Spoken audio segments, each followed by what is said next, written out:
When I started, I was really one of the very first females in the industry in Columbus, Ohio. Is one of the first sales reps that were headquartered in Columbus, Ohio. And I said, for us to impact change, there has to be a first, to have a second, to have a third, to have a fourth. But if you go in and you're like being made to feel unwelcomed and they're mistreating you, then no, you don't want to work there. But sometimes when you think about history, if there wasn't the first of so many different types of people from so many different backgrounds, we wouldn't be able to evolve. Who says tech can't be human?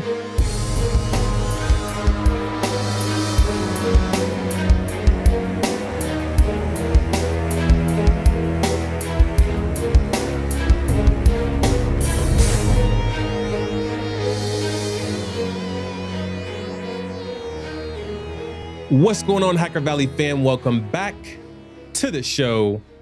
I am so excited for this episode. I'm excited for this episode because we always hear about the importance of diversity in cybersecurity. We hear about the importance of change, but the best way to bring change is by bringing the change. And that's exactly what for this episode does. My guest for this episode is Connie Matthews, founder of ReynCon, former president of Central Ohio ISSA, and now part of the ISSA International Board of Directors. Connie, it's always an honor and pleasure to speak to you. And most importantly, welcome to the show. Thank you. And thank you so much for having me. I was introduced to you through Central Ohio ISSA. And then as we started to speak, I started to learn that you're doing this for this nonprofit. You're doing this for women in cybersecurity. I did my intro, but how would you sum up, what you're doing today? Yeah, I mean, growing up, my dad was in the Air Force, so I've lived all over the world, multiple continents and countries by the time I was 15 years old. And so growing up, diversity of thought and diversity of people was just part of my life.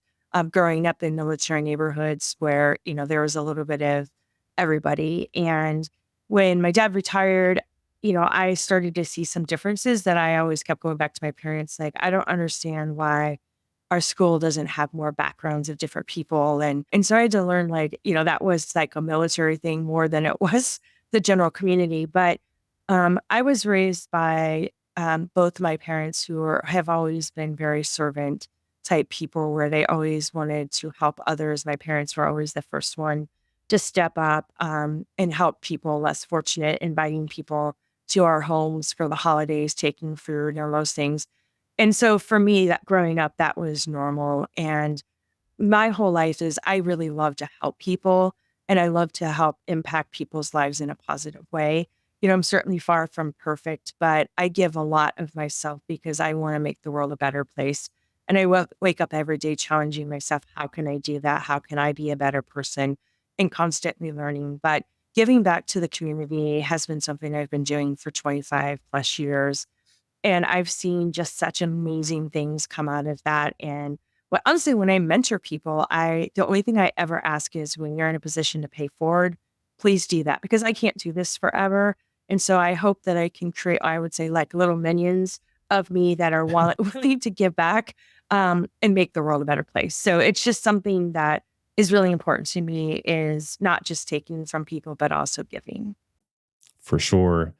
I didn't really understand the concept of giving, I would say, until probably about 3 or 4 years ago through the podcast, through just bringing people on. I didn't realize that giving could be as simple as hosting a podcast episode with someone. It could be as simple as saying thank you, but I know that there's many shapes and sizes that giving comes with.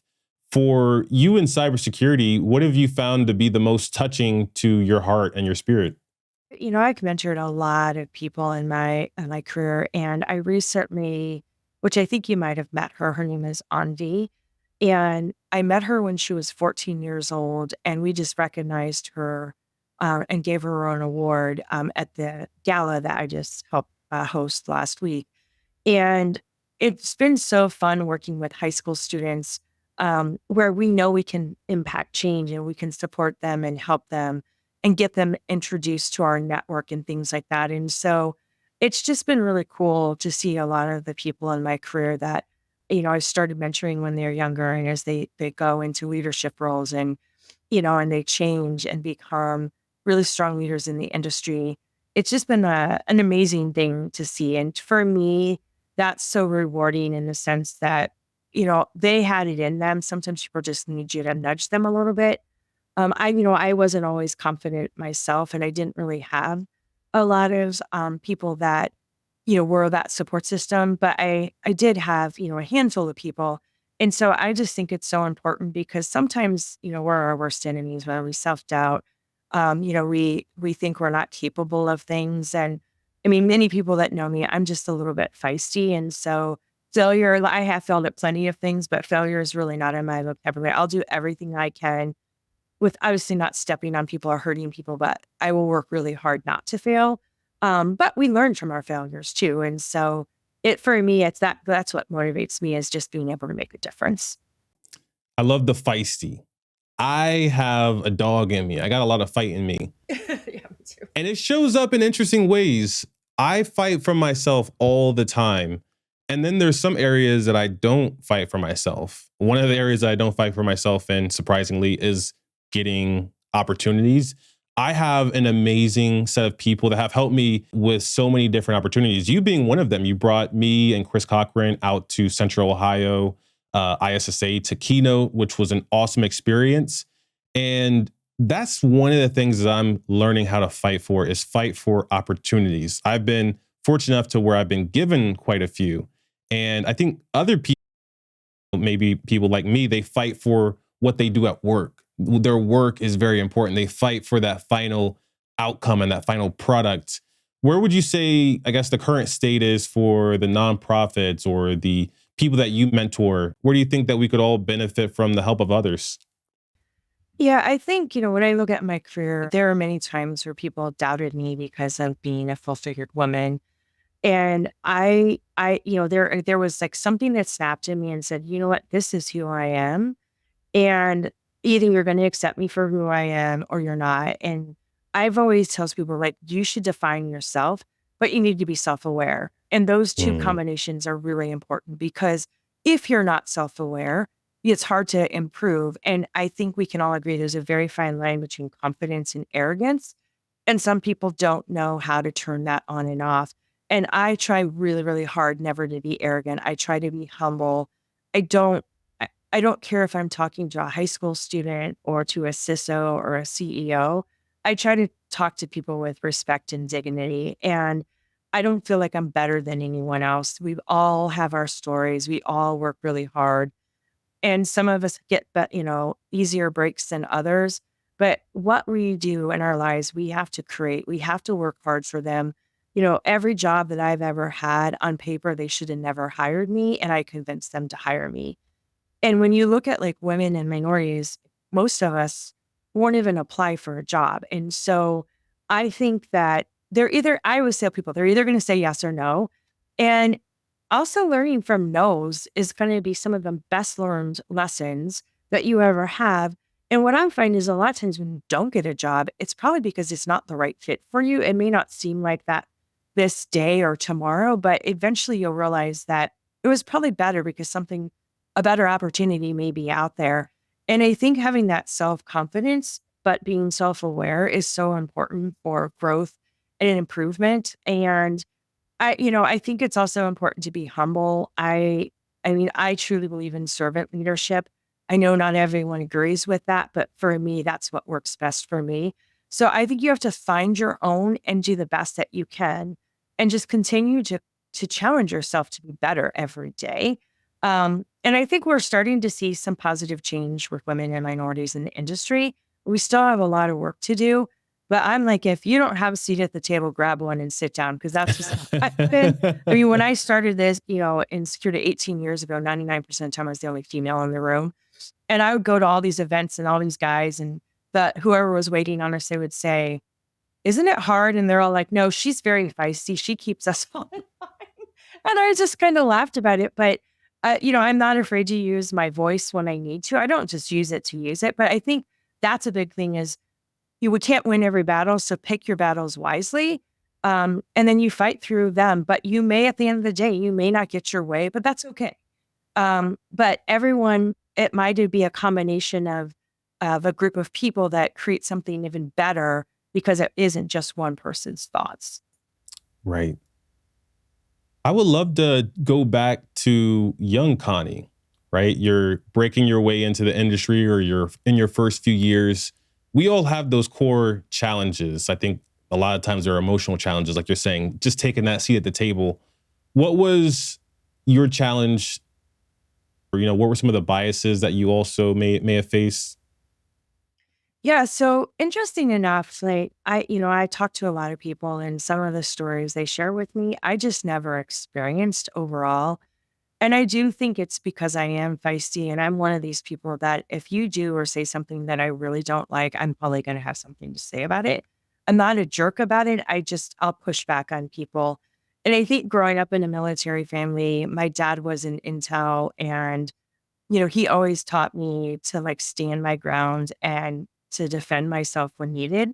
Um, but I will say, being a full figured woman, there's not a lot of women that look like me in sales.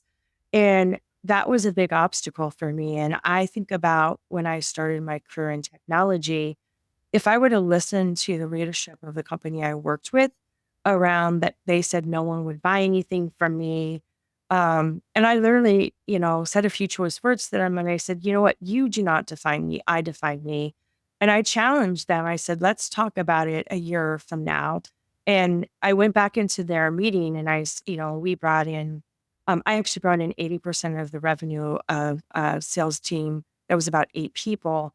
And people laugh when I see this, but I literally walked in and I said, maybe you should hire more fat people because you would make more money. And they didn't even know what to say to me.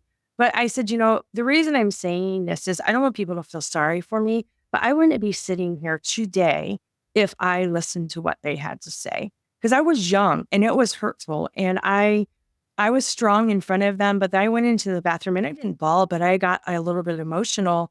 And I'm like, you know what? I'm never going to allow anyone to define who I am and tell me that I can't be successful at something that I know I can be. And I think if we could all learn a lesson like that, realizing we're not going to be good at everything, but you can always work on improvement.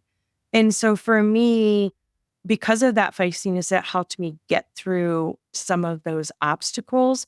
And I think once people realized the person I was, and that type of thing, they realized that I wasn't going to just stand there and take it. I've been on panels where men have told me I'm wrong. And I'm like, my personal side of me wants to like tear the foot apart. But then I just listened. And at the end, I would ask the audience, like, how many of you agree with what I was saying? And everyone raised their hand. And then I asked the women the same question. They all raised their hand. And literally, looked at these 2 guys and said, well, I guess I really wasn't wrong when everyone in the room agreed with me. So let's maybe think about your approach may not always be right. Everyone has different opinions and stuff. And Yeah. people were like, they were worried about me. And they're like, yeah, if you know her, she's going to be fine. So I think finding your voice is probably one of the most important things. But you can't be a jerk about everything. And you know what I mean? You can't win every battle. So choose your battles wisely. And then make sure that you're, really defending and kind of arguing or discussing with facts. It's hard to argue with facts. Because I think sometimes if we get overly emotional, people just don't generally make good decisions. I'm not saying you can't have emotion, but I think it's a balance in the business world of having that grit and having the grace and grit, honestly, to manage through all those lovely situations, good, bad, or indifferent. The hardest arguments that I've ever been in is when someone is arguing with me without facts, with their opinions, because opinions, they're important. I appreciate every opinion that I get, but sometimes they're not helpful. Sometimes they're not for me. They're a reflection of the person that's providing that opinion. Right. I think that it's a slippery slope when we allow other people to give too much of their perspective on how we view ourselves, because a lot of times we should just throw that away because we're dynamic. Who I am today, I might wake up tomorrow feeling motivated if I wasn't motivated that day. So I can't give too much weight to one person and their ideas or beliefs. Yeah. And I think it's that balance of finding, you want to take people's opinions and all of that into your consideration. But it is hard to like sometimes get through things when people are coming at you at such a high emotional perspective, just because, again, I mean, it's proven over in time and time again that when you have that emotional side and that's all you have, it's hard to get through things sometimes. If it might feel a little more personal as well after the pandemic, because we're at our homes, Yeah. and Yeah. through Zoom and other productivity tools, we're allowing people into our house. Yeah. And I think sometimes when we're connected through a screen and someone's speaking negatively or giving you some very sharp, it feels more personal when I'm at home. When I'm in the office, I Yeah. know that when I Yeah. leave, everything is all good because I have a life. But here at home, it does. I think that for me, the lines do get a little bit more blurred. It does, for sure. I need to jump in for a second and share some details about a special group that we've created for you, our listeners. We understand the importance of creativity in cybersecurity, and Hacker Valley has created a special Cyber Creators Mastermind. Each month, we meet and discuss how to break down technical concepts through stories, the intricacies and opportunities of using audio and video to highlight what's important in cybersecurity, and we share how you can use content to highlight the hard work that you put into your craft. You can check out the mastermind by visiting hackervalley.com/mastermind. We'd love to help unlock your creative potential and would love to see you there. Let's talk about EmpoW-ER. This is an organization that you're helping usher in the next generation of cybersecurity women and also people that are already in cybersecurity. So I would love to hear more about that organization and what you're hoping to build. Yeah. So in 2019, I had really seen a whole lot of like press around Carmen Marsh's Cybersecurity Women of the Globe world. And I just thought, we don't really have anything like this in the Midwest. And will companies send women to Vegas or California if they're not winning an award? And my answer was probably no. And so I went on LinkedIn and I said, I'm thinking about starting this nonprofit. What do people think? And the response was like crazily, overwhelmingly positive, like, let's do it, let's do it.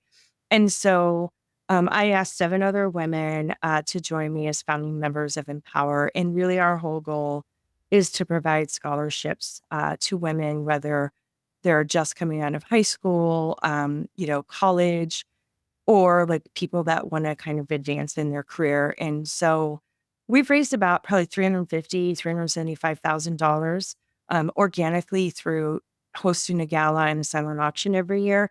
And we actually just had one last Friday, and we gave away 14 scholarships. And every year we keep getting more and more women interested. And we focus mostly in the Midwest, just because I feel like there's so much on the East Coast and West Coast.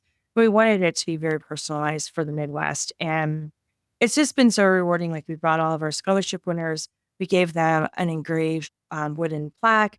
And then we also honor both men and women for all of the things they've really supported women in our industry.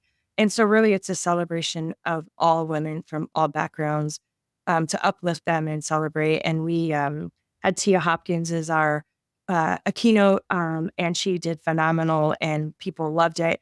And it was just like such a warm and just such an amazing evening. And a lot of guys bring their wives that are not in cyber, and they feel even like they're like, "This is amazing." It's like they just feel this positive energy, and so that's really what my in my mind. That's really what I wanted to create, and we've been able to do that. Really, obviously at the first one in 2019, we went into COVID, and so we weren't able to do that.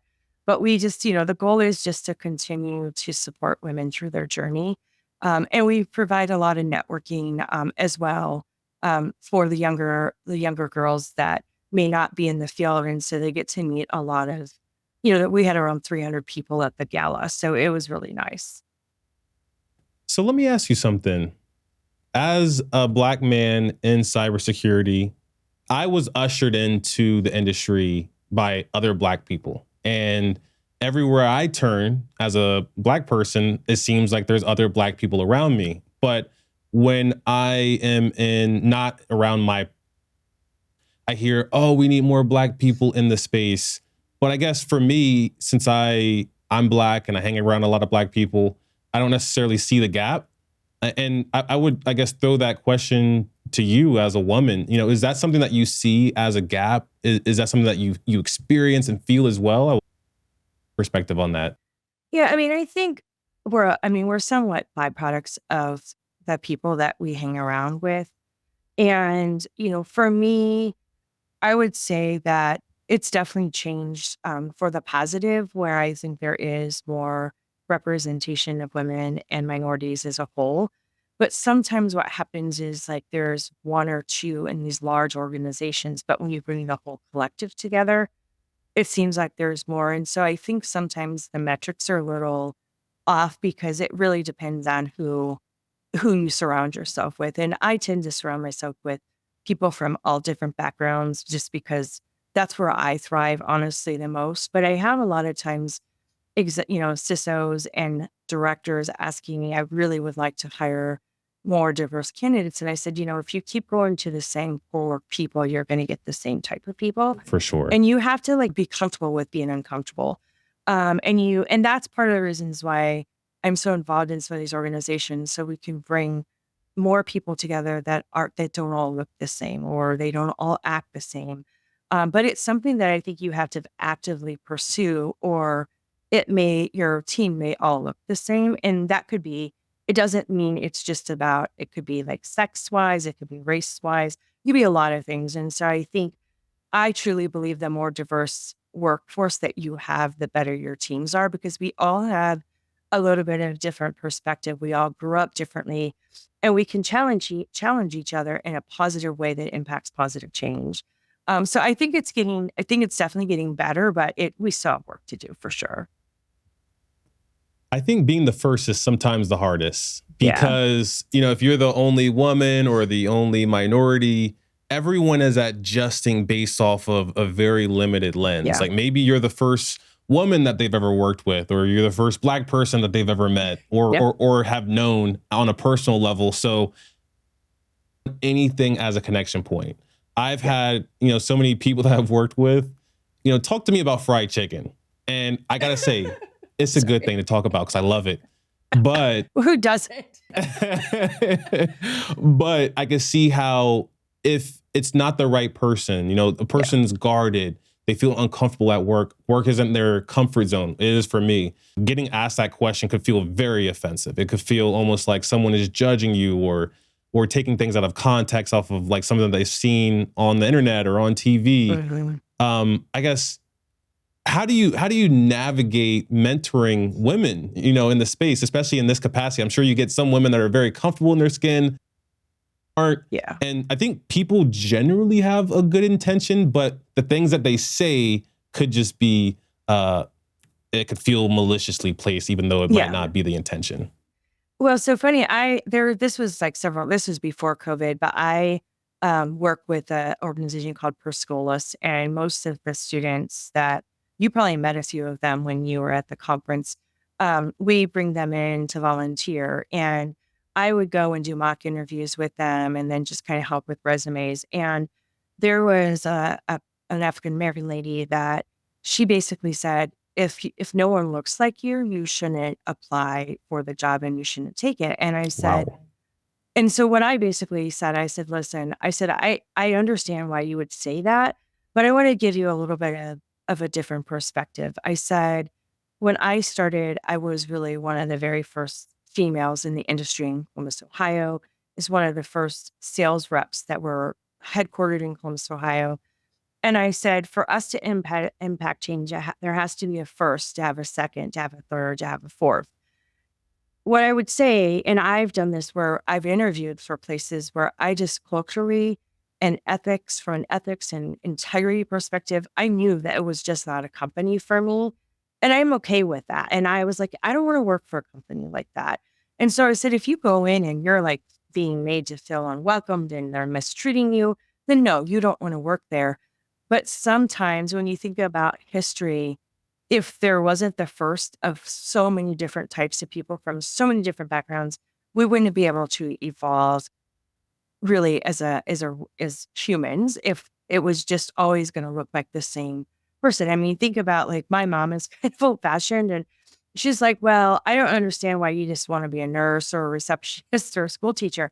Nothing against any of those, but none of them have any interest in me at all.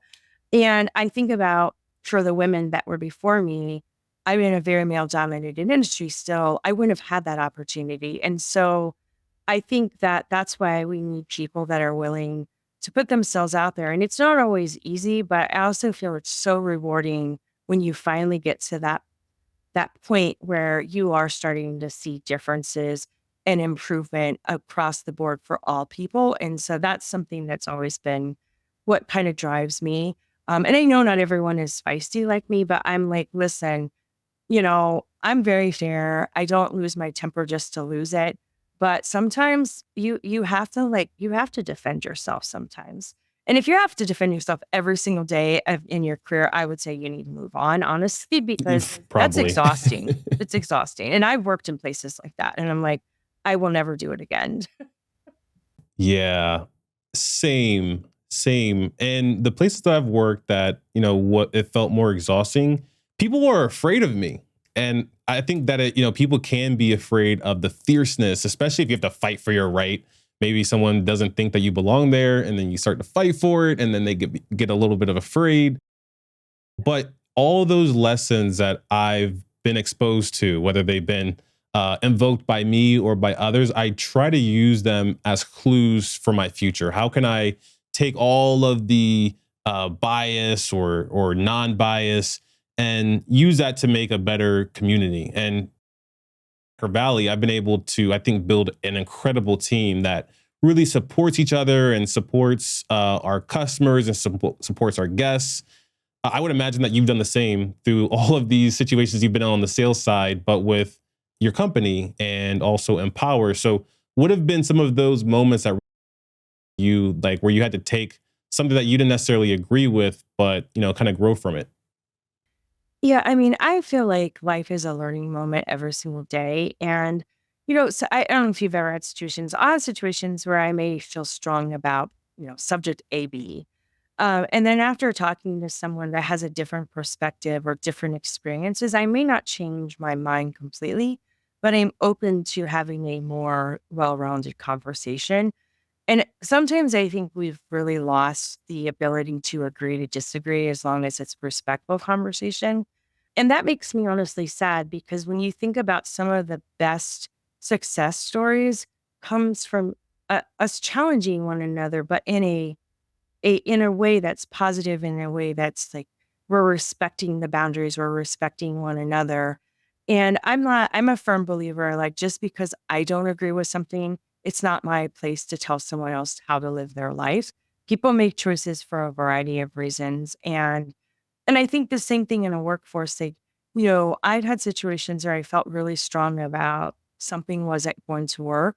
But I'm like, everyone wanted to try it. And I'm like, okay, let's try it. And I'm not gonna lie, like when it falls flat on its face and it doesn't work, it is kind of like, okay, well, I told you so. But I mean, I don't really say that out loud. But I mean, we've all been there. I mean, and I've been wrong too. So it's not like it's just one-sided. But I'm a very like methodical, like I'm very rational kind of person. And I go through a whole thought process in everything that I do, and I know not everyone does that. So I shouldn't expect other people to be me, and vice versa. And so I think if you can go in with an open mind and you have good conversations, what you find is you can collectively bring in multiple people's viewpoints, and you actually on the other side of it, you actually come up with a better solution that's going to fit the needs of more people versus just the needs of a few people. But you have to be able to have a respectful conversation. And I'm okay to agree to disagree as long as it's respectful. And I think we've lost a little bit of that in current times, which, like I said, makes me a little bit sad. Yeah. What's been one of those moments, with EmpoW-ER or any other organization you've been mentoring that you've worked with that really made you proud, that made you happy, and that, you're excited to reflect on? Yeah. So I mentioned Anvi, who goes to a suburb school, and she's in her junior year and she's going to Columbus State and doing a cybersecurity program. And I have never met a young person that has the maturity, the grace, just like even the way she carries herself, the way she talks. And it was such a proud moment for me. I have met her parents a couple of times and I called her and I said, "Hey, I need to talk to your parents. I know nothing's wrong. I just need to ask them something." So we surprised her, and her mom and dad and her sister came to the gala, and she was recognized for all the things she's doing to give back to the community. She's working with young kids about cyber hygiene and teaching them good cyber hygiene practices. She volunteers for the InfoSec Summit. She volunteered for the EmpoW-ER Gala. She made this beautiful vase that had the faces of multiple backgrounds of women and donated it to the silent auction. And I wrote up this, I wrote up about her, and like literally, I know I was definitely had tears in my eyes because it was just seeing how much she shined. And she sent me a text message and she's like, "You don't understand how much you just helped my confidence." And she's going through some tough things right now because it's high school. And I just told her, I'm like, "Listen, there are going to be people that come and go in your life.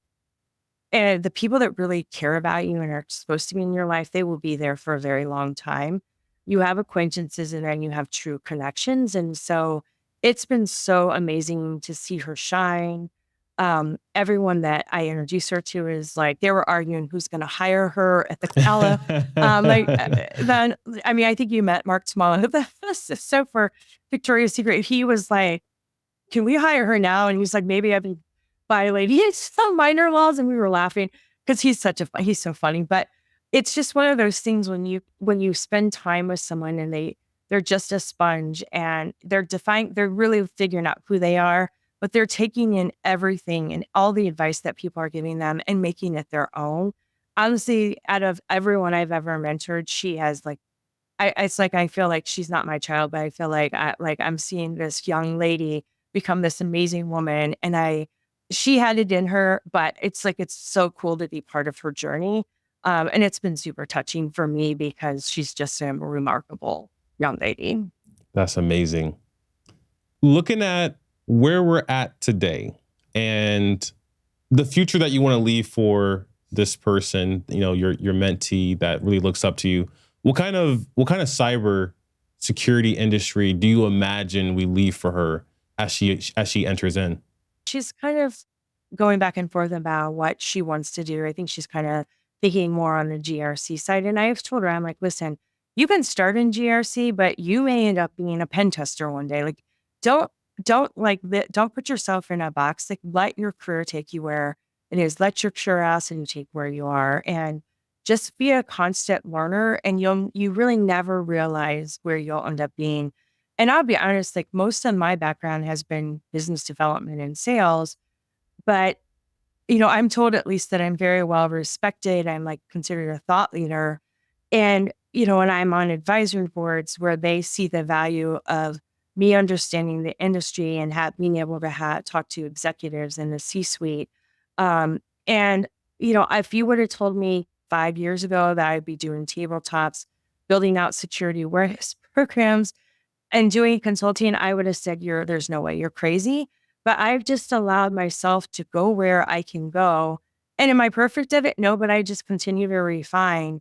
And I'm not afraid of making a mistake because we're human. And I try to work with people that are going to give all of us grace because, we have bad days sometimes. And so I can laugh at myself just as much as anyone else can. And so I just think, the limitations we put on ourselves are not always the best that we can do because, I mean, I started in retail management, went to nonprofit work, and then into technology. So my traditional pathway, I mean, first of all, security was not even a career. I started my career, but like everything that I've done has led me to be who I am and has made me better at what I do because of those experiences. And again, if you would have told me I was going to be in technology when I went to, when I got out of high school and went to college, I would have been like, "There's no way." And now I can't imagine doing anything but cybersecurity. So that's where I think if you give yourself so many limitations, you just never will know like what you're fully capable of if you don't try. When I was graduating high school, it's funny because one of my friends just called me, my best friend, he called me and he said, "Ron, do you remember what you put in the yearbook for what you're going to be doing 10 years from now?" And I would never forget because everybody was putting down like these moonshots, like in Yeah. Hollywood, I'm going to do this and that. I wrote down information assurance. I I was so confident. I knew what I wanted. I didn't know what information assurance meant though. I just I my mentor, he said he worked in information assurance, and I knew that I had to be just like my mentor. Mm. He's very Oh, yeah. well known in this space. Yeah. I met him when I was young, and I wanted to be just like him, and I'll never forget writing that down. And even though I wasn't sure of it, kind of like you're mentioning, just putting it out there, saying, I'm going to be a GRC analyst, letting it percolate. If you put it out there and you say it to three different people, someone's going to be like, well, hold on a second. I might know a GRC or engineer or manager that can meet with you and talk shop. And just being, I remember my first times being around people that worked in the space. I had no idea what they were talking about. I was like, all right, am I really about to do this for a career? But anything that you do that you get good at, the first few pages, it just seem like it's totally far-fetched and made up. Yeah, and I think, like, a lot of times you think about in careers, when I always have always thought that, like, the whole college experience is kind of a little bit messed up in the sense. I'm not saying you shouldn't go to college, but when you're 18 years old, you don't know what the heck you wanna do, and, like, so much of what you wanna do is, like, your parents telling you, the people you surround yourself with, and so for me, um like, my dad was in Intel, and so we laughed about, he couldn't really talk about what he did because he was all of his stuff was top secret, or higher, and once his, group kind of, went away, and he did cyber before it was called cyber, honestly, and when we started talking and he was like, "I knew one of my kids would follow in my footsteps." I'm like he goes, "But I knew, like, you could never be in the military because 'cause you're too mouthy," and I'm like, "Of course I am." I don't like hierarchy, and, like, I don't care if you're the CEO of a company or someone that's cleaning the restrooms. I treat people with dignity and respect regardless of where they come from, and, like, to me, like, respect is earned, it's not a given, and Hmm. so, like, that's where I struggle with. I mean, growing up in a military family was one of the best experiences that I ever had with, like, culture and food and just living all over the world. But I'm like, I just know that I'm a little too feisty. I'd be doing like 1,000 push-ups or something, or I'd get kicked out, one of the two. So he always joked with me.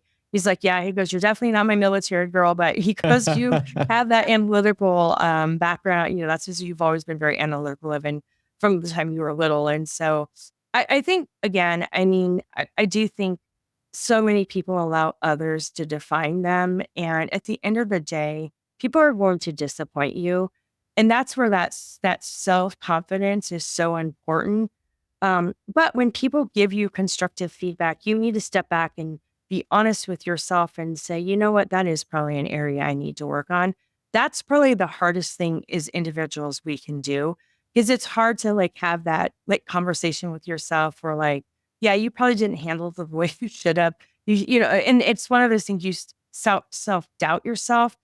And it's okay sometimes to self doubt yourself because it may align you to be a better person. But it's just finding that balance, honestly. I am looking at our demographics and I'm pretty excited by them. We have 59% male, 40% female.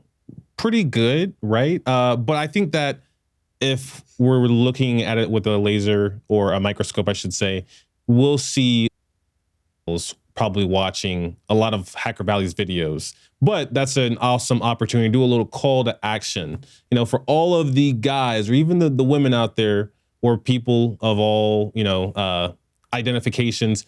What would you recommend for them to do to be a little bit more supportive of specific in the cybersecurity space, whether it's in joining EmpoW-ER or looking at other things? I mean, I think, as men, so like I don't have any employees for my company, but I use subcontractors, and majority of them are men. And I try to find, I do have more than just men, but many times, like if we go to a conference or whatever, they automatically assume that they're the CEO and that I'm whatever.